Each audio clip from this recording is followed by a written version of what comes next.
On dit l'amour. J'ai essayé. Je suis allée le supplier. J'ai essayé de le supplier, d'essayer d'arranger les choses, de se donner une chance, je sais pas, d'aller voir des psys, de faire partir tous les deux en vacances pendant 6 mois s'il fallait pour essayer de sauver le truc. Putain, je pleure, je savais, je n'allais pas y arriver. J'avais pas encore pleuré aujourd'hui. Aujourd'hui, ça allait mieux, j'ai dormi 10 heures. C'est la première nuit où je dors 10 heures. Normalement, je dors 3 heures par nuit. Je pleure jour, matin, nuit. Et c'est trop dur pour moi. Attendez, putain, je dois sortir maintenant. Et je me suis bousillé la tronche. Donc voilà. Donc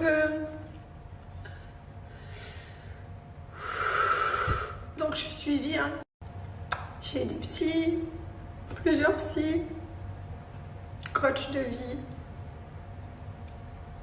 En 10 jours, il s'est passé tellement de choses, si vous saviez. Vous allez voir Danser la famille, il y a une partie qui a été filmée. Il s'est passé tellement de choses en juste une semaine, les gars. Comme une semaine.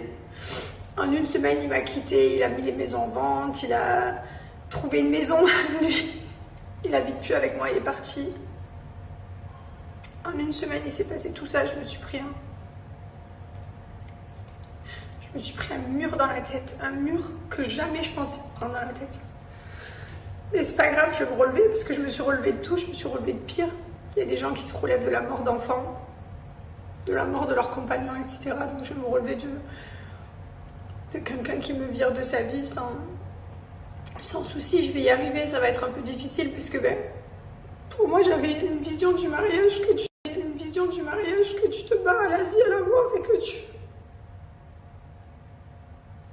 et que genre on vieillit ensemble et qu'on a des souvenirs de petits enfants.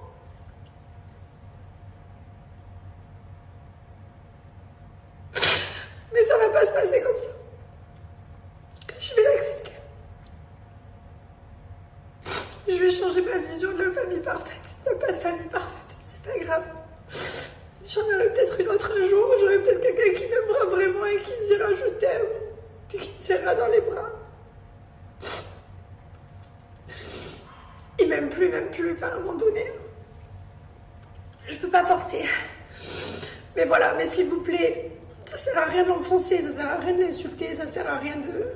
Il a le droit de plus m'aimer, il a le droit de vouloir partir. Il a le droit.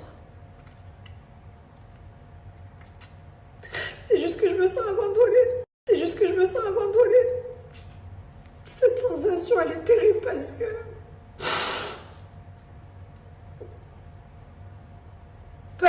Parce que pour moi, c'est mon partenaire de vie, mon meilleur ami, mon mari, c'est mon tout. Mais il a